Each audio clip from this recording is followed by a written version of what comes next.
कलयुग में राम कथा अमृत के समान है। अगर आप मानसिक रूप से तनिक भी परेशान हैं तो रामायण अवश्य पढ़ें। अब रामायण पढ़ने या समझने के लिए आपको बैठना पड़ेगा, पन्ने पलटने पड़ेंगे। चश्मा कहाँ है, लाइट किधर है, आसन लगाओ, जैसे तमाम प्रक्रियाओं से गुजरना पड़ेगा। तब जाकर आप इस दौड़ती भागती ज़िंदगी में मुक्ति के मार्ग भगवान श्री राम के जीवन चरित्र को पढ़ेंगे, समझेंगे। लेकिन एक दूसरी विधि भी है।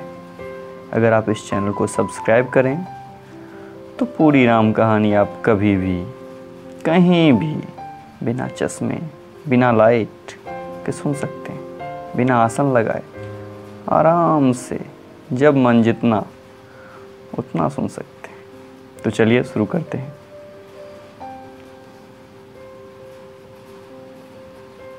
महादेव बाबा विश्वनाथ की जय, माँ पार्वती की जय, सीता रामचंद्र की जय, पवन सुत हनुमान जी की जय। पिछले भाग में आपने सुना शूर्पणखा के माया को। शूर्पणखा ने क्या क्या रचा माया। इसके बाद खर, दूषण, तिरसरा की मृत्यु के उपरांत शूर्पणखा रावण के सभा में जाती है। वहाँ पूरा वृतांत सुनाती है और रावण को क्रोधित करती है। जब रावण क्रोधित होकर मारीची के पास जाता है तो मारीची के पास दो ही विकल्प मिलते हैं, या तो वो रावण के हाथों मारा जाए या तो भगवान के हाथों मारा जाए। मारीच भगवान के हाथों मरना स्वीकार करता है और वह हिरण बनने को तैयार हो जाता है। इसके बाद सीता हरण किया जाता है। सीता हरण के उपरांत रावण जब आकाश मार्ग से लेकर लंका की ओर प्रस्थान करता है तो रास्ते में जटायु रक्षा के लिए आते हैं, परंतु असफल हो जाते हैं। अब आगे, जिस प्रकार कपट मृग के साथ राम जी दौड़े चले थे, उसी छवि को हृदय में रखकर वे हरिनाम राम नाम रटती रही हैं। कौन? सीता जी। इधर श्री रघुनाथ जी के छोटे भाई लक्ष्मण जी को आते देखकर ब्रह्म रूप में बहुत चिंता की और कहा, हे भाई, तुमने जानकी को अकेले छोड़ दिया और मेरी आज्ञा का उल्लंघन कर यहाँ चले आए। राक्षसों के झुंड वन में फिरते रहते हैं। मेरे मन में ऐसा आता है कि सीता आश्रम में नहीं है। छोटे भाई लक्ष्मण ने श्री राम जी के चरण कमलों को पकड़कर हाथ जोड़कर कहा, हे नाथ, मेरा कुछ भी दोष नहीं है। लक्ष्मण जी सहित प्रभु श्री राम जी वहाँ गए जहाँ गोदावरी के तट पर उनका आश्रम था। आश्रम को जानकी जी से रहित देखकर श्री राम जी साधारण मनुष्य की भांति व्याकुल और दीन हो गए, दुखी हो गए। वे विलाप करने लगे, हा गुणों के खान जानकी, हा रूपशील व्रत और नियमों में पवित्र सीते। लक्ष्मण जी ने बहुत प्रकार से समझाया। तब श्री राम जी लताओं और वृक्षों की पंक्तियों से पूछते हुए चले कि हे पक्षियों, हे पशुओं, हे भौरों की पंक्तियों, तुमने कहीं मृगनयनी सीता को देखा है? खंजन, तोता, कबूतर, हिरण, मछली, भौरों का समूह, प्रवीण कोयल, कुंदकली, अनार, बिजली, कमल, शरद का चंद्रमा और नागिनी, वरुण का पाश, कामदेव का धनुष, हंस, गज और सिंह, ये सब आज अपनी प्रशंसा सुन रहे हैं। बेल, स्वर्ण और केला हर्षित हो रहे हैं। इनके मन में जरा भी शंका और संकोच नहीं है। हे जानकी, सुनो, तुम्हारी बिना ये सब आज ऐसे हर्षित हैं मानो राज पे हो गए हैं। अर्थात तुम्हारे अंग के सामने ये सब तुच्छ, अपमानित और लज्जित थे। आज तुम्हें न देखकर ये अपनी शोभा के अभिमान में फूल रहे हैं। तुमसे यह अनख अस्पर्धा कैसी सही जाती है? हे प्रिय, तुम शीघ्र ही प्रकट क्यों नहीं होती? इस प्रकार अनंत ब्रह्मांड के तथा महिमामयी स्वरूप शक्ति सीता जी, सीता जी के स्वामी श्री राम जी सीता जी को खोजते हुए विलाप करते हैं, मानो महाविरह की और अत्यंत कामी पुरुष हो। पूर्ण काम, आनंद की राशि, अजन्मा और अविनाशी श्री राम जी मनुष्य के से चरित्र कर रहे हैं। आगे उन्होंने गृधपति जटायु को देखा। वह श्री राम जी के चरणों का स्मरण कर रहा था, जिसमें रेखाएं हैं। कृपा सागर श्री रघुवीर ने अपने कर कमल से उसके सिर का स्पर्श किया। शोभाधाम श्री राम जी का मुख देखकर उसकी सब पीड़ा जाती रही। तब धीरज धरकर गिद्ध ने यह वचन कहे कि हे भवजन मृत्यु के भय का नाश करने वाले श्री राम जी, सुनिए, हे नाथ, रावण ने मेरी यह दशा की है। उसी दुष्ट ने जानकी जी को हर लिया है। हे गोसाई, वह उन्हें लेकर दक्षिण दिशा को गया है।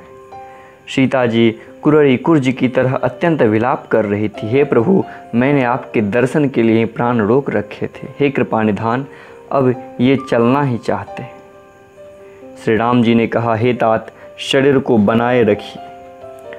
तब उससे मुस्कुराते हुए मुँह से यह बात कही, मरते समय जिसके नाम मुख में आ जाने से अधम महान पापी भी मुक्त हो जाता है, ऐसा वेद गाते हैं। वहीं आप मेरे नेत्र के विषय होकर सामने खड़े हैं। हे नाथ, मैं किस कमी की पूर्ति के लिए देह को रखूं? नेत्र में जल भरकर श्री रघुनाथ जी कहने लगे, हे तात, अब आपने अपने श्रेष्ठ कर्मों से दुर्लभ गति पाई है।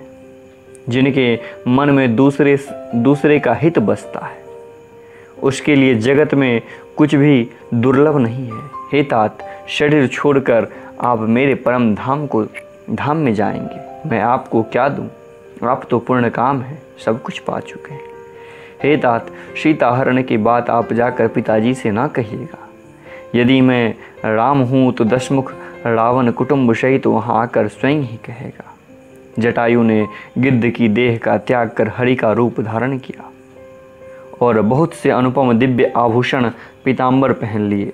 श्याम शरीर हैं, विशाल 4 भुजाएं हैं और नेत्रों में जल भरकर वह स्तुति कर रहा है। हे राम जी, आपकी जय हो। आपका रूप अनुपम है, आप निर्गुण हैं, सगुण हैं और सत्य ही गुणों के प्रेरक हैं। 10 सिर वाले रावण की प्रचंड भुजाओं को खंड खंड करने के लिए प्रचंड बाण धारण करने वाले, पृथ्वी को सुशोभित करने वाले, जलयुक्त मेघ के समान श्याम शरीर वाले, कमल के समान मुख और कमल के समान विशाल नेत्रों वाले, विशाल भुजाओं वाले और भव भय से छुड़ाने वाले कृपालु श्री राम जी को मैं नित्य नमस्कार करता हूँ। आप अपरिमित बल वाले हैं, अनादि, अजन्मा, अव्यक्त, एक अगोचर, गोविंद, इंद्रियों के अतीत, द्वंद्वों को हरने वाले, विज्ञान की घन मूर्ति और पृथ्वी के आधार हैं तथा जो संत राम मंत्र को जपते हैं उन अनंत सेवकों के मन को आनंद देने वाले हैं।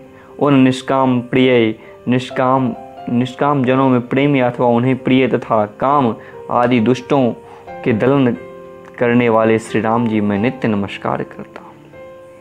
जिनकी श्रुतियाँ निरंजन, ब्रह्म व्यापक, निर्विकार और जन्म रहित कहकर गान करती है, मुनि जिन्हें ध्यान, वैराग्य और योग आदि अनेक साधन करके पाते हैं, वे ही करुणानंद शोभा के समूह प्रकट होकर जड़ चेतन समस्त जगत को मोहित कर रहे हैं। मेरे हृदय कमल को भ्रमर रूप उसके अंग अंग में बहुत से कामदेव की छवि शोभा पा रही है, जो अगम और सुगम हैं, निर्मल स्वभाव और विषम और सम हैं और सदा शीतल हैं। मन और इंद्रियों को सदा वश में करते हुए योगी बहुत साधन करने पर जिन्हें देख पाते हैं, वे तीनों लोक के स्वामी रमा निवास श्री राम जी निरंतर अपने दासों के वश में रहते हैं। वे मेरे हृदय में निवास करें, जिनकी पवित्र कृति आवागमन को मिटाने वाली है। अखंड भक्ति का वर मांगकर गिरिराज जटायु श्रीहरि के परम धाम को चला गया। श्री राम जी ने उसकी क्रियाएं यथायोग्य अपने हाथों से की, दाह कर्म की। श्री रघुनाथ जी अत्यंत कोमल चित्त वाले, दीन दयालु और बिना ही कारण कृपालु हैं। गिद्ध पक्षियों में भी अधम पक्षी और मांसाहारी था, उसको भी वह दुर्लभ गति दी जिसे योगी जन मांगते रहते हैं। शिव जी कहते हैं, हे पार्वती सुनो, वे लोग अभागे हैं जो भगवान को छोड़कर विषयों से अनुराग करते हैं। फिर दोनों भाई सीता जी को खोजते हुए आगे चले। वे वन की सघनता देखते जाते हैं। वह सघन वन लताओं और वृक्षों से भरा है, उसमें बहुत से पक्षी, मृग, हाथी और सिंह रहते हैं। श्री राम जी ने रास्ते में आते हुए कंबद राक्षस को मार डाला। उसने अपनी श्राप की सारी बात कही। वह बोला, दुर्वासा जी ने मुझे श्राप दिया था, अब प्रभु के चरणों को देखने से वह पाप मिट गया। श्री राम जी ने कहा, हे गंधर्व सुनो, मैं तुम्हें कहता हूँ, ब्राह्मण कुल से द्रोह करने वाले मुझे नहीं सुहाता। मन वचन और कर्म से कपट छोड़कर जो भूदेव ब्राह्मणों की सेवा करता है, मुझ समेत ब्रह्म शिव आदि सब देवता उसके वश में हो जाते हैं। साप देता हुआ, मरता हुआ या कठोर वचन कहता हुआ ब्राह्मण भी पूजनीय है, ऐसा संत कहते हैं। शील और गुण से हीन भी ब्राह्मण पूजनीय है, और गुण गणों से युक्त और ज्ञान में निपुण भी शूद्र पूजनीय नहीं है। राम जी ने अपने धर्म कहकर उसे समझाया। अपने चरणों में प्रेम देखकर वह उनके मन को भाया। तदंतर श्री रघुनाथ जी के चरण कमलों में सिर नवाकर वह अपनी गति पाकर आकाश में चला गया। उदार श्री राम जी उसी गति को देकर शबरी जी के आश्रम में पधारे। शबरी जी ने श्री रामचंद्र जी को घर में आए देखा।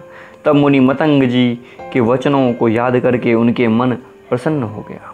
कमल सदृश नेत्र और विशाल भुजा वाले सिर पर जटाओं की मुकुट और हृदय पर वनमाला धारण किए हुए वह सुंदर सांवले और गोरे दोनों भाइयों के चरणों में शबरी जी लिपट पड़े। वे प्रेम में मग्न हो गई। मुख से वचन नहीं निकलता, बार बार चरण कमलों में सिर नवा रही है। फिर उन्होंने जल लेकर आदरपूर्वक दोनों भाइयों के चरण धोए और फिर उन्हें सुंदर आसनों पर बिठाया। उन्होंने अत्यंत रसीले और स्वादिष्ट कंदमूल और फल लाकर श्री राम जी को दिए। प्रभु ने बार बार प्रशंसा करके उन्हें प्रेम सहित खाया। फिर वे हाथ जोड़कर आगे खड़ी हो गई। प्रभु को देखकर उनका प्रेम अत्यंत बढ़ गया। उन्होंने कहा, मैं किस प्रकार आपकी स्तुति करूं? मैं नीच जाति की और अत्यंत मूढ़ बुद्धि की हूँ। जो अधम से भी अधम है, स्त्रियां उनमें भी अत्यंत अधम है, और उनमें भी हे पापनाशन मैं मंद बुद्धि हूँ। श्री रघुनाथ जी ने कहा, हे भामिनी, मेरी बात सुन। मैं तो केवल एक भक्ति ही का संबंध मानता हूँ। जाति पाति कुल धर्म बड़ाई धन बल कुटुंब गुण और चतुरता, इन सब के होने पर भी भक्ति से रहित मनुष्य कैसा लगता है? जैसे जलहीन बादल दिखाई पड़ता है। मैं तुझसे अब अपनी नवधा भक्ति कहता हूँ, तू सावधान होकर सुन और मन में धारण कर। पहली भक्ति है संतों का सत्संग। दूसरी भक्ति है मेरे कथा प्रसंग से प्रेम। तीसरी भक्ति है अभिमान रहित होकर गुरु के चरण कमलों की सेवा। और चौथी भक्ति है कपट छोड़कर मेरे गुण समूहों का गान। मेरे राम मंत्र का जाप और मुझ में दृढ़ विश्वास, यह पांचवी भक्ति है जो वेदों में प्रसिद्ध है। छठी भक्ति है इंद्रियों का निग्रह, शील, अच्छा स्वभाव या चरित्र, बहुत कार्यों से वैराग्य और निरंतर संत पुरुषों के धर्म में लगे रहना। सातवीं भक्ति है जगत भर के स्वभाव से मुझे ओतप्रोत राममय देखना और संतों को मुझसे भी अधिक करके मानना। आठवीं भक्ति है कुछ मिल जाए उसी में संतोष करना और स्वप्न में भी पराये दोषों को ना देखना। स्वप्न में भी पराये दोषों को ना देखना। आजकल हम लोग तो पराये दोष में ही लेपित रहते हैं। नौवीं भक्ति है सरलता, सबके साथ कपट रहित बर्ताव करना, हृदय में मेरा भरोसा रखना और किसी भी अवस्था में हर्ष और दैन्य का ना होना। इस नवमे में से जिनके एक भी होती है, वह स्त्री पुरुष जड़ चेतन कोई भी हो, हे भामिनी, मुझे वही अत्यंत प्रिय है। फिर तुझ में तो सभी प्रकार की भक्ति दृढ़ है। अतएव जो गति योगियों की भी दुर्लभ है, वही आज भी तेरे लिए सुलभ हो गई है। मेरे दर्शन का परम अनुपम फल यह है कि जीव अपने सहज स्वरूप को प्राप्त हो जाता है। हे भामिनी, अब यदि तुम गजगामिनी जानकी की कुछ खबर जानती हो तो बता। सबरी ने कहा, हे रघुनाथ जी, आप पंपा नामक सरोवर को जाइए, वहाँ आपकी सुग्रीव से मित्रता होगी। हे देव, श्री रघुवीर वह सब हाल बतावेगा। हे धीर बुद्धि, आप सब जानते हुए भी मुझसे पूछते हैं। बार बार प्रभु के चरणों में सिर नवाकर प्रेम सहित उसने सब कथा सुनाई। सब कथा कहकर भगवान के मुख के दर्शन कर हृदय में उनके चरण कमलों को धारण कर लिया और योगिनियों सी देह को त्याग कर जलाकर वह दुर्लभ हरिपद में लीन हो गई, जहाँ से लौटना नहीं होता है। तुलसीदास जी कहते हैं कि अनेकों प्रकार के कर्म, अधर्म और बहुत से मत, ये सब शोकप्रद हैं। हे मनुष्यों, इनका त्याग कर दो और विश्वास करके श्री राम जी के चरणों में प्रेम करो। जो नीच जाति की और पापों की जन्मभूमि थी, ऐसी स्त्रियों को भी जिन्होंने मुक्त कर दिया। अरे महादुर्बुद्धि मन, तू ऐसे प्रभु को भूलकर सुख चाहता है। श्री राम जी के उस वन को भी, श्री रामचंद्र जी ने उस वन को भी छोड़ दिया और आगे चले। दोनों भाई अतुलनीय, बलवान और मनुष्यों में सिंह के समान हैं। प्रभु विरह की तरह विषाद करते हुए अनेकों कथाएं और संवाद कहते हैं कि हे लक्ष्मण, जरा वन की शोभा तो देखो, इसे देखकर किसका मन क्षुब्ध नहीं होगा। पक्षी और पशु के समूह सभी स्त्री सहित हैं, मानो वे मेरी निंदा कर रहे हैं। हमें देखकर जब डर के मारे हिरणों का झुंड भागने लगते हैं, तब हिरणियाँ उनसे कहती है कि तुमको भय नहीं है, तुम तो साधारण हिरणों से पैदा हुए हो, अतः तुम आनंद करो। ये तो सोने का हिरण खोजने आए हैं। हाथी हाथिनियों के साथ लगा लेते हैं। वे मानो मुझे शिक्षा देते हैं कि स्त्री को कभी अकेली नहीं छोड़ना चाहिए। भली भांति चिंतन किए हुए शास्त्र को भी बार बार देखते रहना चाहिए। अच्छी तरह सेवा किए हुए भी राजा को वश में नहीं समझना चाहिए। और स्त्री चाहे हृदय में ही क्यों न रखा जाए, परंतु युवती, स्त्री, शास्त्र और राजा किसी के वश में नहीं होते हैं। युवती, स्त्री, शास्त्र और राजा किसी के वश में नहीं होते। हे तात, इस सुंदर वसंत को तो देखो, प्रिया के बिना मुझको यह भय उत्पन्न कर रहा है। मुझे विरह से व्याकुल, बलहीन और बिल्कुल अकेला जानकर कामदेव ने उन भौरों और पक्षियों को साथ लेकर मुझ पर धावा बोल दिया है। परंतु जब उसका दूत यह देख गया कि मैं भाई के साथ हूँ, अकेला नहीं हूँ, तब उसी की बात सुनकर कामदेव ने मानो सेना को रोककर डेरा डाल दिया है। विशाल वृक्षों में लताएं उलझी हुई ऐसी मालूम होती है कि मानो नाना प्रकार के तंबू तान दिए गए हैं। केला और तार सुंदर ध्वजा पताका के समान है। इन्हें देखकर वही नहीं मोहित होता जिसका मन धीर है। अनेकों वृक्ष नाना प्रकार से फूले हुए हैं, मानो अलग अलग बना धारण किए हुए हैं। बहुत से तीरंदाज हो, कहीं कहीं सुंदर वृक्ष शोभा दे रहे हैं, मानो योद्धा लोग अलग अलग होकर छावनी डाल रहे हो। कोयलें कूच रही हैं, वही मानो मतवाले हाथी सिघार रहे हैं। ढेक और महोक पक्षी मानो ऊँट और खच्चर हैं। मोर, चकोर, तोते, कबूतर और हंस मानो सब सुंदर ताजी घोड़े हैं। तीतर और बटेर पैदल सिपाहियों के झुंड हैं। कामदेव की सेना का वर्णन नहीं हो सकता। पर्वतों की शिलाएं रथ और जल के झरने नगारे हैं। पपीहे, भाट जुगुन समूह की वर्णन करते हैं। भौरों की गुंजार, भेरी और सहनाई हैं। शीतल, मंद और सुगंधित हवा मानो दूत का काम लेकर आई है। इस प्रकार चतुरंगनी सेना साथ लिए कामदेव मानो सबको चुनौती देता हुआ विचर रहा है। हे लक्ष्मण, कामदेव की इस सेना को देखकर जो धीर बने रहते हैं, जगत में उन्हीं की प्रतिष्ठा होती है। इस कामदेव के एक स्त्री का बड़ा भारी बल है। इस कामदेव के एक स्त्री का बड़ा भारी बल है। उससे जो बच जाए वही श्रेष्ठ योद्धा है। हे तात, काम, क्रोध और लोभ ये तीनों अत्यंत प्रबल दुष्ट हैं। काम, क्रोध और लोभ ये विज्ञान के धाम मुनियों के भी मनों को पल भर में क्षुब्ध कर देते हैं। लोभ को इच्छा और दंभ का बल है, काम को केवल स्त्री का बल है और क्रोध को कठोर वचनों का बल है। श्रेष्ठ मुनि विचार कर ऐसा कहते हैं। शिव जी कहते हैं, हे पार्वती, श्री रामचंद्र जी गुणातीत, तीनों गुणों से परे, चराचर जगत के स्वामी और सबके अंतर की जानने वाले हैं। उन्होंने कामी लोगों की दीनता दिखलाई और धीर पुरुषों के मन में वैराग्य दृढ़ किया। क्रोध, काम, लोभ, मद और माया ये सभी श्री राम जी के दया से छूट जाते हैं। वह नटराज भगवान जिस पर प्रसन्न होता है, वह मनुष्य इंद्रजाल को नहीं भूलता। हे उमा, मैं तुम्हें अपना अनुभव कहता हूँ। हरि का भजन ही सत्य है और सारा जगत तो स्वप्न है, स्वप्न की भांति झूठा है। फिर प्रभु श्री राम जी पंपा नामक सुंदर और गहरे सरोवर के तीर पर गए। उसका जल संतों के हृदय जैसा निर्मल है। मन को हरने वाला सुंदर 4 घाट बंधे हुए हैं। भांति भांति के पशु जहाँ तहाँ जल पी रहे हैं, मानो उदार दानी पुरुषों के घर याचकों की भीड़ लगी है। घनी पुरीनों कमल के पत्ते के आड़ में जल का जल्दी पता नहीं मिलता, जैसे माया से ढके रहने के कारण निर्गुण ब्रह्म नहीं दिखता। उस सरोवर के अत्यंत अथाह जल में सब मछलियां सदा एक रस सुखी रहती हैं, जैसे धर्मशील पुरुषों के सब दिन सुखपूर्वक बीतते हैं। उसमें रंग बिरंगे कमल खिले हुए हैं, बहुत से भौरे मधुर स्वर से गुंजार कर रहे हैं। जल के मुर्गे और राजहंस बोल रहे हैं, मानो प्रभु को देखकर उनकी प्रशंसा कर रहे हो।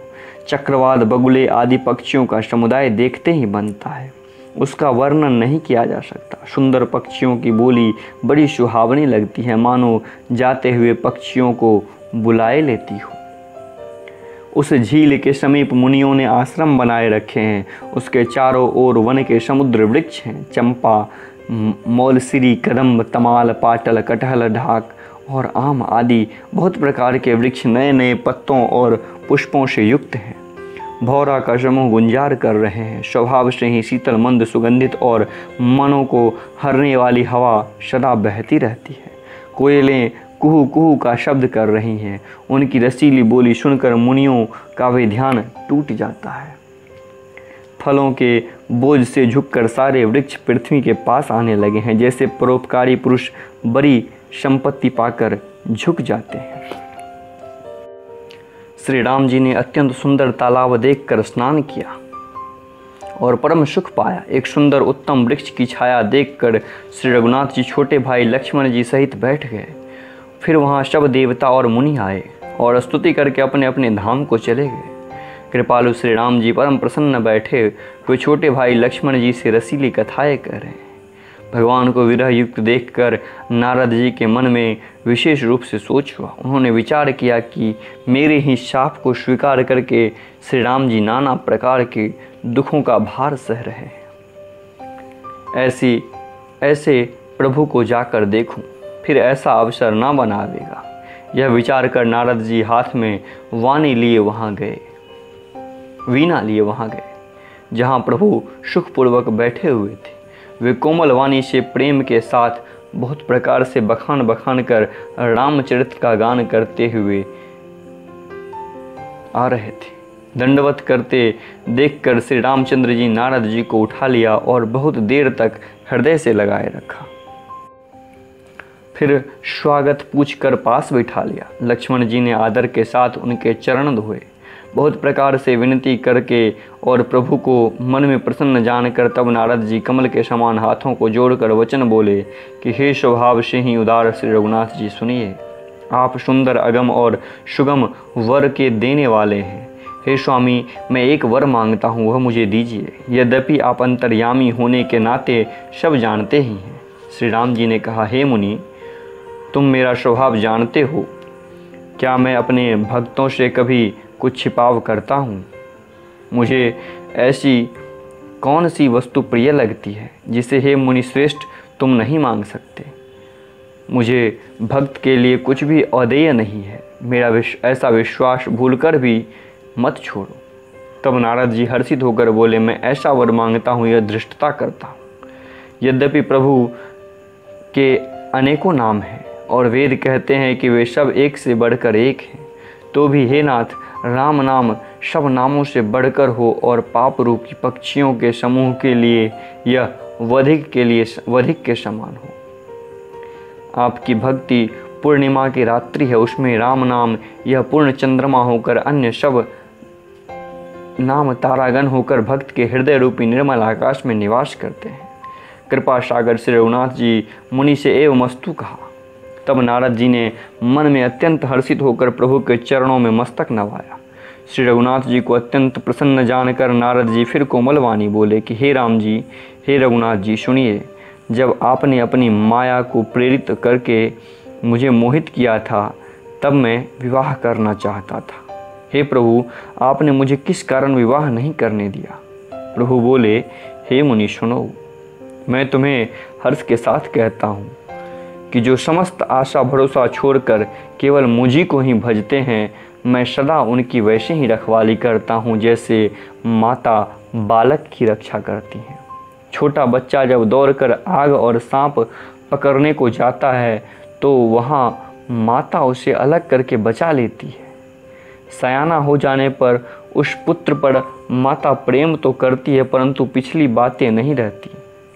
मृतपरायण शिशु की तरह फिर उसको बचाने की चिंता नहीं करती, क्योंकि वह माता पर निर्भर न कर अपनी रक्षा आप करने लगता है। ज्ञानी मेरे पौड़ सयाने पुत्र के समान है और अपने बालक का मान न करने वाले सेवक मेरे शिशु पुत्र के समान है। मेरे सेवक को केवल मेरा ही बल रहता है और उसे ज्ञानी को अपना बल होता है, पर काम क्रोध रूपी शत्रु और दोनों के लिए हैं। भक्त के शत्रुओं को मारने की जिम्मेदारी मुझ पर रहती है, क्योंकि वह मेरे परायण होकर मेरा ही बल मानता है, परंतु अपने बल को मानने वाले ज्ञानी शत्रुओं का नाश करने की जिम्मेदारी मुझ पर नहीं है। ऐसा विचार कर पंडित जन मुझी को भजते हैं। वे ज्ञान प्राप्त होने पर भी भक्ति को नहीं छोड़ते। काम क्रोध लोभ और मद आदि मोह अज्ञान के प्रबल सेना है। इनमें माया रूपिणी स्त्री तो अत्यंत दारुण दुख देने वाली है। हे मुनि सुनो, पुराण वेद और संत कहते हैं कि मोह रूपी वन को विकसित करने के लिए स्त्री वसंत ऋतु के समान है। जप तप नियम रूपी संपूर्ण जल के स्थानों को स्त्री ग्रीष्म रूप होकर सर्वथा सोख लेती है। काम क्रोध मद और मत्सर डाह आदि मेढक हैं। इनको वर्षा ऋतु होकर हर्ष प्रदान करने वाली एकमात्र यही है। बुरी वासनाएं कुमुद के समूह हैं, उनको सदैव सुख देने वाली यह शरद ऋतु है। समस्त धर्म कमल के झुंड हैं। यह नीच सुख देने वाली स्त्री हिम ऋतु होकर उन्हें जला डालती है। फिर ममता रूपी जवश का समूह स्त्री रूपी शिशिर को ऋतु को पाकर हरा भरा हो जाता है। पाप रूपी उल्लुओं के समूह के लिए यह स्त्री सुख देने वाली घोर अंधकारमय रात्रि है। बुद्धि बल शील और सत्य ये सब मछलियाँ हैं और उनके लिए स्त्री बंसी के समान है। चतुर पुरुष ऐसा कहते हैं। युवती स्त्री अवगुणों की मूल पीड़ा देने वाली और सब दुखों की खान है। इसलिए हे मुनि, मैंने जी में ऐसा जानकर तुमको विवाह करने से रोका था। श्री रघुनाथ जी के सुंदर वचन सुनकर मुनि का शरीर पुलकित हो गया और नेत्र जल से भर गए। वे मन ही मन कहने लगे, कहो तो किस प्रभु की ऐसी रीति है जिसका सेवक पर इतना ममत्व और प्रेम हो। जो मनुष्य भ्रम को त्याग कर ऐसे प्रभु को नहीं भजते, वे ज्ञान के कंगाल दुर्बुद्धि और अभागे हैं।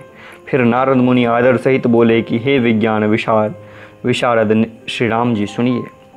हे रघुवीर, हे भव भय को नाश करने वाले मेरे नाथ, अब कृपा कर संतों के लक्षण कहिए। हे मुनि सुनो। श्री राम जी ने कहा, हे मुनि सुनो, मैं संतों के गुणों को कहता हूँ जिनके कारण मैं उनके वश में रहता हूँ। वे संत काम क्रोध लोभ मोह मद और मत्सर इन 6 विकारों से को जीते हुए पाप रहित कामना रहित निश्चल अकंचित बाहर भीतर से पवित्र सुख के धाम असीम ज्ञानवान इच्छा रहित मिताहारी सत्यनिष्ठ कवि विद्वान योगी सावधान दूसरों को मान देने वाला अभिमान रहित धैर्यवान धर्म के ज्ञान और आचरण में अत्यंत निपुण गुणों के घर संसार के दुखों से रहित और संदेहों से सर्वथा छूटे हुए होते हैं। मेरे चरण कमलों को छोड़कर उनको न देह प्रिय होती है न घर। कानों से उनके गुण सुनने में सकुचाते हैं। दूसरों के गुण सुनने से विशेष हर्षित होते हैं। शम और शीतल हैं, न्याय का कभी त्याग नहीं करते, सरल स्वभाव होते हैं और सभी से प्रेम रखते हैं। वे जप तप व्रत दम्भ संयम और नियम में रत रहते हैं और गुरु गोविंद और ब्राह्मणों के चरणों में प्रेम रखते हैं। उनमें श्रद्धा क्षमा मैत्री दया मुदिता और मेरे चरणों में निष्कपट प्रेम होता है तथा वैराग्य विवेक और विनय विज्ञान और वेद पुराण का यथार्थ ज्ञान रखता है। वे दम्भ अभिमान और मद कभी नहीं करते और भूलकर भी कुमार्ग पर पैर नहीं रखते। सदा मेरी लीलाओं को गाते सुनते और बिना ही कारण दूसरों के हित में रहने वाले होते हैं। हे मुनि सुनो, संतों के जितने गुण हैं उनको सरस्वती और वेद भी नहीं कह सकते। शेष और शारदा भी नहीं कर सकते। यह सुनते ही नारद जी ने श्री रामचंद्र जी के चरण कमल पकड़ लिए। दीनबंधु कृपालु प्रभु ने इस प्रकार अपने श्रीमुख से अपने भक्तों के गुण कहे। भगवान के चरणों में बार बार सिर नवाकर नारद जी ब्रह्मलोक को चले। तुलसीदास जी कहते हैं कि वे पुरुष धन्य हैं जो सब आशा छोड़कर केवल श्री हरि के रंग में रंग गए हैं। जो लोग रावण के शत्रु श्री राम जी का पवित्र यश गावेंगे और सुनेंगे, वे वैराग्य, जप और योग के बिना ही श्री राम जी की दृढ़ भक्ति पावेंगे। युवती स्त्रियों का शरीर दीपक की लौ के समान है। हे मन, तो उसका पतिंगा न बन। काम और मद को छोड़कर श्री राम जी का भजन कर और सदा सत्संग कर। अगला मास परायण आ गया है और इसके साथ ही अरण्य कांड समाप्त हो गया। अब अगले भाग में हम चतुर्थ सोपान में किष्किंधा कांड को सुनेंगे। तो आज के लिए बस यहीं तक। महादेव बाबा विश्वनाथ की जय, माँ पार्वती की जय, सीता रामचंद्र की जय, पवन सुत हनुमान जी की जय। जय श्री राम।